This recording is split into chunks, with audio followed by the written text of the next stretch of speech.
আসসালামু আলাইকুম এভরিওয়ান, কেমন আছেন সবাই? আশা রাখি আপনারা। তো আজকে অনার্স চতুর্থ বর্ষের পরীক্ষার রেজাল্ট দিবে। আপনারা যারা পরীক্ষা দিয়েছিলেন রেজাল্টটা কিভাবে চেক করবেন এই ভিডিওতে আপনাদের আমি এখন দেখানোর চেষ্টা করব।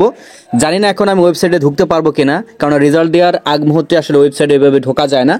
তো আমি সরাসরি এখন রয়েছি জাতীয় বিশ্ববিদ্যালয়ের যে নোটিশড ওয়েবসাইট, তো সেখানে দেখতে পারবেন। এখানে কিন্তু লেখা রয়েছে 2022 সালে অনার্স চতুর্থ বর্ষের পরীক্ষার ফলাফল প্রকাশ সংক্রান্ত বিজ্ঞপ্তি।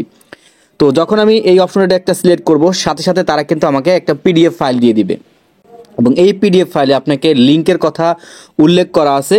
প্লাস ওই লিঙ্কে ক্লিক করে দেন আপনি কি কাজ করতে পারবেন, আপনার রেজাল্টটা দেখতে পারবেন। তো এখানে যে পিডিএফ আছে, পিডিএফ ফাইল আমি সিলেক্ট করে দিলাম। দেখতে পারবেন কিছুক্ষণের মধ্যে আমার ডাউনলোড হয়ে যাবে। এই উপর দিক দিয়ে একটু লোড নিচ্ছে। তো দেখতে পারলেন এখন এইখান থেকে বিজ্ঞপ্তিটা আমরা পেয়ে গেছি। তো রেজাল্টটা প্রকাশ করা হবে হচ্ছে কয়টায়? সন্ধ্যা 6টার সময়। দেখতে পারবেন সন্ধ্যা 6টার সময়, এবং এখানে 100%-এর মধ্যে 70%-এর মতো আগে পাস করেছে এটা বলছে। তো এই হচ্ছে এই যে লিঙ্ক, ঠিক আছে? এই লিঙ্কে আপনারা টাইপ করবেন, টাইপ করে হচ্ছে আপনার রেজাল্টটা দেখতে পারবেন। তো রেজাল্টটা কিন্তু দেয়া হবে সন্ধ্যা 6টা। আমি বলতেছি সন্ধ্যা 6টায়, আমি কিন্তু সন্ধ্যা 6টার আগে ভিডিওটা তৈরি করতেছি। আপনার রেজাল্ট দেখবেন কিভাবে আমি আপনাদের শর্টকাটভাবে যদি দেখিয়ে দিই।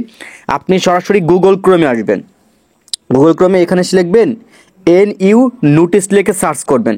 সার্চ করার পর এই যে এখানে দেখতে পারবেন, যেটা এখানে লোগো দেখা যাচ্ছে না, ঠিক আছে, এমনি পৃথিবীর মতো দেখা যাচ্ছে, এটাকে খুঁজে বের করবেন। এই যে এটা না, ঠিক আছে, এটাতে আপনারা পরে দেখতে পারবেন।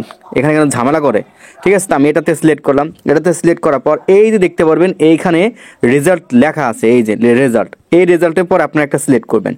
ওকে, তো দেখতে পাচ্ছেন আমার এখানে অলরেডি চলে আসছে। আলহামদুলিল্লাহ চলে আসছে। এখন দেখি এখান থেকে রেজাল্টটা দেখা যায় কিনা। তো আমি এখন এইখান থেকে হচ্ছে গিয়ে গ্রুপ সিলেক্ট করব, ঠিক আছে?